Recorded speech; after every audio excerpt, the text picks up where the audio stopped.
New legislation aims to hold pet owners accountable after a brutal dog attack nearly killed a man. Good evening, I'm John Murphy. And I'm Evie Allen, and we thank you so much for joining us tonight. Supporters say the incident exposes major gaps in Missouri law. KMUA's Kavya Ramesh was in Jefferson City, and her testimony on what House Bill 1714 would change.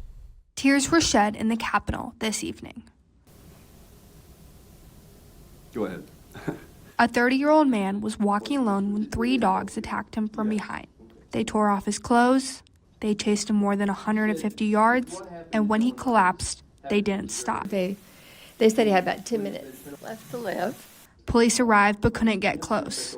The dogs charged at officers each time they stepped out of their cars. Animal control eventually distracted the animals long enough for paramedics to reach him. He was on a ventilator for 3 days in the hospital total. Luckily, he made a full recovery. Supporters of House Bill 1714 say stories like this are exactly why this bill is needed. They say under current Missouri law, officers often can't intervene even when dogs repeatedly get loose until someone is seriously hurt or killed. But when the police got there, they were hesitant to intervene, and that's the reason we're hoping that this takes some of the gray area out, that law enforcement will have the tools, because it ups the penalty on people that don't control their dogs. The Welkers say the dogs that attacked their son had a history of getting loose, including earlier that same day. Still, there were no criminal consequences until the attack nearly turned deadly, and the owners were only fined about $250 per dog.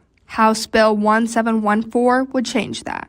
This bill modifies the offense of animal neglect to include people who have custody or ownership of an animal other than livestock and fails to provide adequate control. Under the new law, the owners in this case would have been charged with a Class E felony.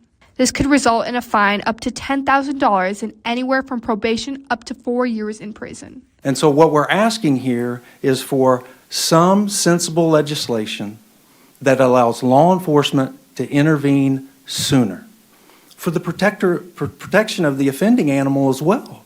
For the Welker family, the bill is personal. He could have had his 2 young sons with him, and they wouldn't, it wouldn't have survived. They say their son survived, but others may not be as lucky. In Jefferson City, Kavya Ramesh, KMUA 8 News. House Bill 1714 is still working its way through the legislature.